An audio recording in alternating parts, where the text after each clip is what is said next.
પાછલા પ્રોગ્રામિંગના કોડ્સ બની ગયા.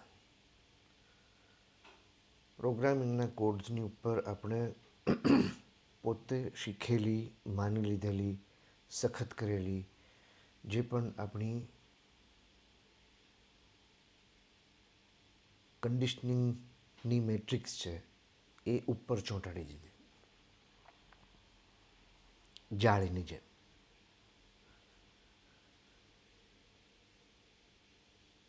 હવે એક પર્સનાલિટી ઊભી થઈ,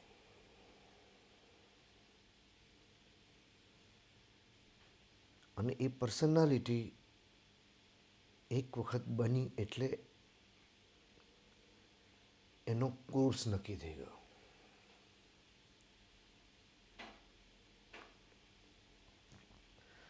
આજે કોર્સ નક્કી થયો, એસ્ટિમેટેડ, સ્પેક્યુલેટેડ, ફોરકાસ્ટેડ ટ્રેજેક્ટરી,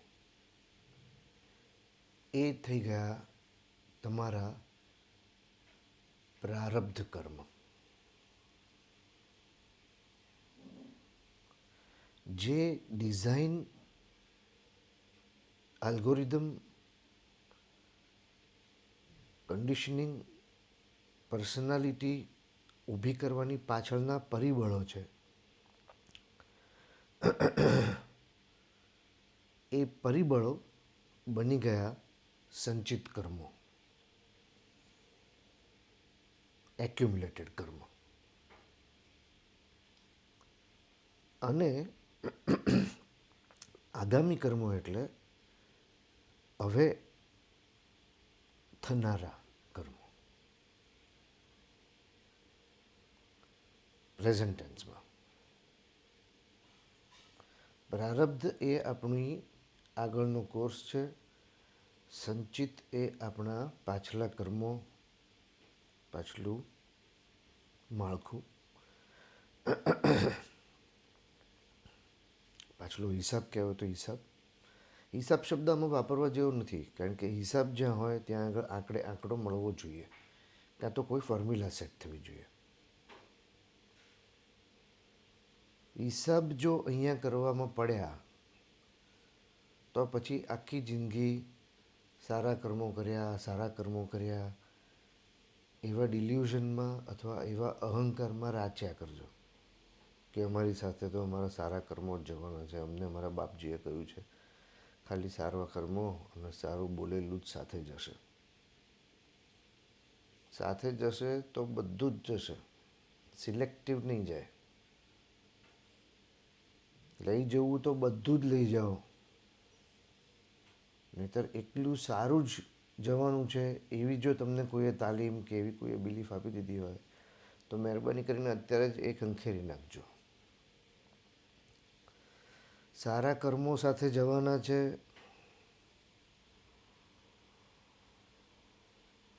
અને જો જવાના છે તો તમે એવા ક્યાં જવાના છો જ્યાં તમને આ કરેલા કર્મોનો ચિઠ્ઠો, સર્ટિફિકેટ કે બદલામાંની કંઈ મળશે? એવા ક્યાં જવાના છો તમે? અહીં ને અહીં જ છો, ક્યાંય જવાના નથી.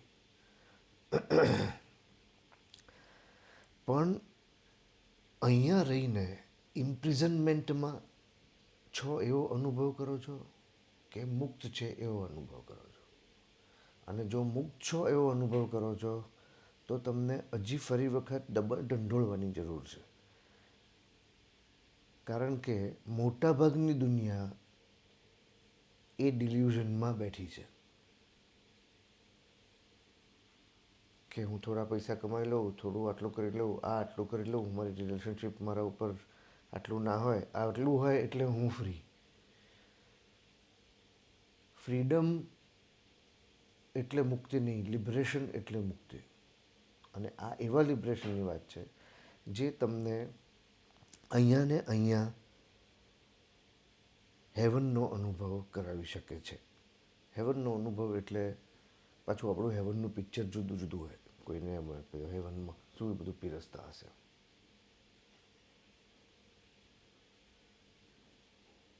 હેવન અને હેલ બંને અહીંયા છે, સ્વર્ગ અને નર્ક બંને અહીંયા છે. તમારા મનની સ્થિતિ નક્કી કરશે તમને શું અનુભવ થઈ રહ્યો છે, અને એ મનની સ્થિતિ એ પણ નક્કી કરશે કે તમે આગળ શું કર્મ કરવાના છો. સામાન્ય સીધી વાત છે. શાંત મનોવૃત્તિ વાળું વ્યક્તિત્વ અને અશાંત મનોવૃત્તિવાળું વ્યક્તિત્વ, એ બંને જણ નેક્સ્ટ સ્ટેપ શું લેશે એ આપણને જોઈને એની પ્રકૃતિ ખબર પડી જાય કે ભાઈ આ માણસ હવે what is more likely that this person will do.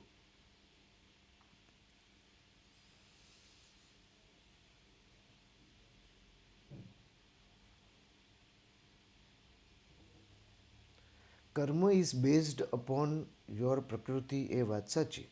પ્રકૃતે ક્રિયમાણાની ગુણૈ સર્વાણી કર્મશઃ, Bhagavad ગીતાનો શ્લોક છે. અને હું પંડિત નથી એટલે મને કેટલામાં અધ્યાયનો કેટલામાં શ્લોક છે એ મને ખબર નથી. મને સેન્સ કન્વે કરવા માગું છું. સંસ્કૃત બોલીને ઇમ્પ્રેસ કરવા નથી માગતો, કારણ કે મને સંસ્કૃત પૂરેપૂરું બોલતાય નથી આવડતું.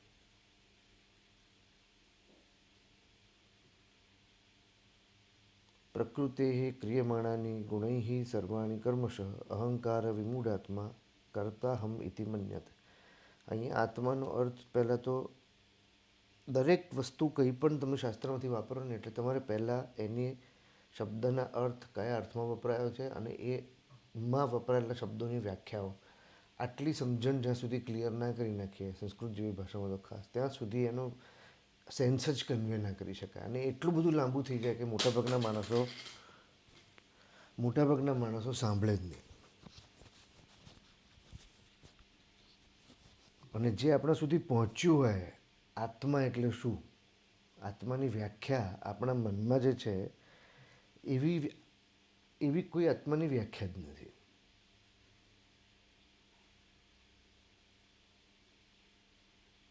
આત્મામાં બધું છે, બધાની અંદર આત્મા નથી.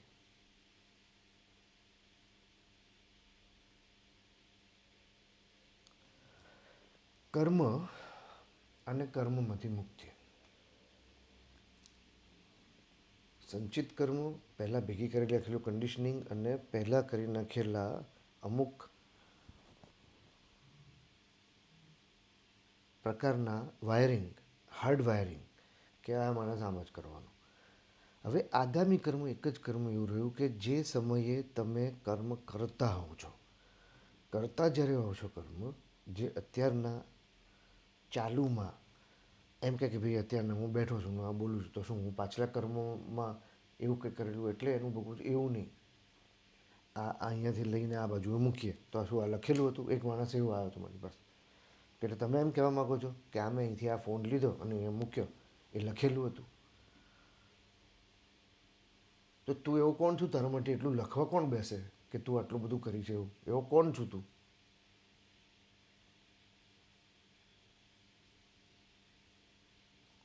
પોતાના કાર્મિક સાયકલને અથવા મારા કરેલા પાછલા કર્મોનું ફળ હું ભોગવી રહ્યો છું. જો આ પ્રકારનું શિક્ષણ આપવામાં આવે તો નવાઈ જ નથી કે ભારત દેશ જ્યાં પહોંચ્યો છે ત્યાં પહોંચે. તો હજી તો ઘણો ટકી ગયો છે મને લાગે છે. કારણ કે આ પ્રકારનું શિક્ષણ એટલે કર્મના પ્રિન્સિપલને અથવા કર્મના કન્સેપ્ટનો સૌથી ખરાબમાં ખરાબ દુરુપયોગ કરવો.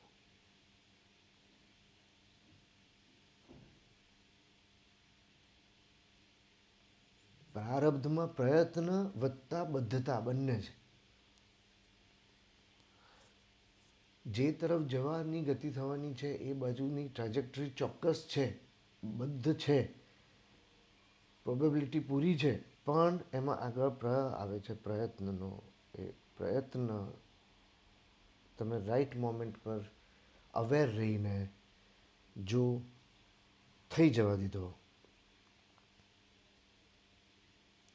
તો એ વિધિના વિધાનને બદલી શકે. વિધિનું વિધાન કોઈ છે જ નહીં, પણ વિધિનું વિધાન એટલે કે જે કોર્સ તમારી પાછલી ટાઈમ સિરીઝ પરથી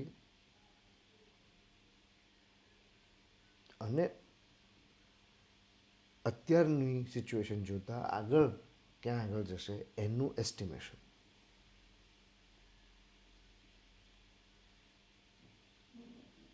અને આમાંથી મુક્તિ લેવા માટેનો એક ક્ષણનો ટાઈમ જ તમારી પાસે છે.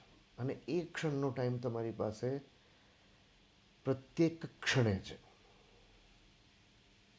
ક્ષણનો કન્સેપ્ટ બહુ જ સરસ છે. ક્ષણનો કન્સેપ્ટ છે, ઘણી વખત હું કહું છું, પણ એ બહુ જ ફેસિનેટિંગ છે, માટે હું અવારનવાર વૃદ્ધ માણસની જેમ રિપીટ કર્યા કરું છું. ક્ષણ એટલે માણસ બેસે અને માણસ સમય પસાર થઈ રહ્યો છે એવી રીતે સમયને ટીક ટીક કરીને જો ગણવાનો પ્રયત્ન કરે, સ્લોલી સ્લોલી સ્લોલી, હજી સ્લો, હજી સ્લો. સ્લો એટલે સમયમાં નહીં, સ્લો એટલે એકચ્યુઅલ ટાઈમની મૂવમેન્ટમાં, ઘડિયાળની મૂવમેન્ટ પર નહીં. ઘડિયાળની મૂવમેન્ટ 1 સેકન્ડ છે અને પછી એની બધી ફ્રેક્શન થતા જાય પછી નેનો સેકન્ડ સુધી જાઓ ને એવું બધું કરો. પણ એમાંથી તમે પોતે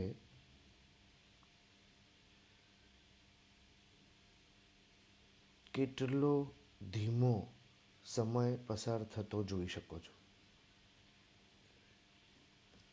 એ પ્રકારનું એક ધ્યાન કરવામાં આવે ક્ષણ ઉપર. એટલે આપણને ખબર પડે ક્ષણ એટલે the smallest perceivable quantum of time by the human mind. પ્રત્યેક જીવ સમયનો અનુભવ અલગ રીતે કરે છે. આપણી મેમરી શાર્પ મેમરીવાળા જીવોમાંથી અમુકને મળતી આવે છે. ચિમ્પાન્ઝી, હાથી, ઘોડો, પોપટ. માણસની મેમરી કદાચ મોખરે આવતી હશે એમાં. જેટલી મેમરી સ્ટ્રોંગર અને જેટલું માઇન્ડ સ્ટ્રોંગર એટલો સમયનો અનુભવ અલગ રીતે થાય. અને જેટલું માઇન્ડ ડલ અથવા જેટલી ઇમેજિનેટિવ કેપેસિટી લોઅર અથવા જેટલી પ્રેઝન્ટમાં રહેવાની કેપેસિટી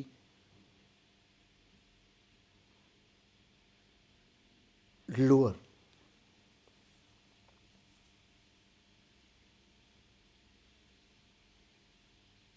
એટલું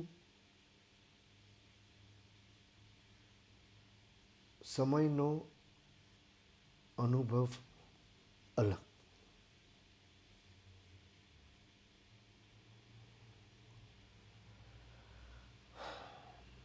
ક્ષણ,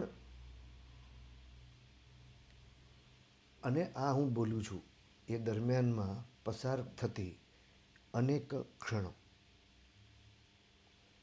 પ્રત્યેક ક્ષણ તમારા, મારા, આપણા બધા જ માટે નવી વિન્ડો, એક નવો વાર્પ, એક નવો એક્સેસ આપે છે. જૂની પેટર્ન્સને ટોટલી નિગ્લેક્ટ કરીને. પણ એ એવી રીતે નિગ્લેક્ટ થાય એમ નથી. ક્ષણ તમને ઓપોર્ચ્યુનિટી આપે છે, પણ જે જૂની પેટર્ન્સ છે, જે અમુક તમે જાણો છો, અમુક તમે જાણતા જ નથી, અમુક તો હાર્ડવાયર્ડ રંગસૂત્રોમાં છે, અમુક તો હાર્ડવાયર્ડ બ્રેઇનના એનેટોમિકલ લેવલ પર છે. મશીન જ એવું છે. તો હવે આ મશીનમાં બેસ્ટ સોફ્ટવેર કયું કામ કરી શકે, best application, best operating system કઈ કામ કરી શકે, એ જે આ મશીન સમજતો હોય એ મશીન તમને, એ માણસ તમને કહી શકે કે આ મશીન ભલે લોઅર કોન્ફિગરેશનનું છે કે સર્ટન કોન્ફિગરેશનનું છે, પણ આમાં તમે આ સ્પેસિફિક ઓપરેટિંગ સિસ્ટમ નાખશો, આટલી રેમ નાખશો, આટલું કરશો, આટલું કરશો, તો એ પરફેક્ટ કન્ફિગરેશન બનશે આ મશીનને ઓપ્ટિમાઇઝ્ડ રીતે કામ કરવા માટે. તો એ બધા કર્મોને, એટલે કે બધું જ કામ એનું જે સોંપેલું છે અથવા પોસિબલ બધું જે કામ છે એ બધું મોસ્ટ ઇફેક્ટિવલી ગરમ થઈ ગયા વગર, ડેમેજ થઈ ગયા વગર કરી શકશે.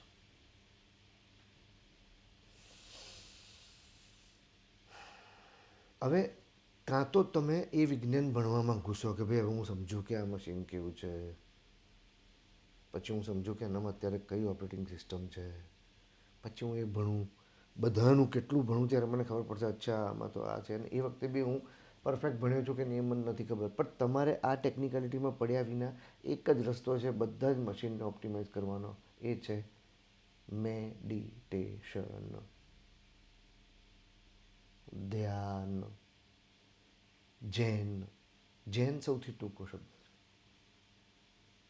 અને સૌથી ટૂંકા શબ્દમાં સૌથી મોટું સેન્સ કન્વે કરી શકે એવું કોઈ શાસ્ત્ર હોય તો એ છે ઝેન. સ્વતંત્રના ગ્રુપમાં અમારું સેન્ટ્રલ ટેનેટ ઇઝ ઝેન. પણ અમારા આ ઝેનને જાપાનીઝ ઝેન જોડે કોઈ સીધો સંબંધ દેશ દેશાવરને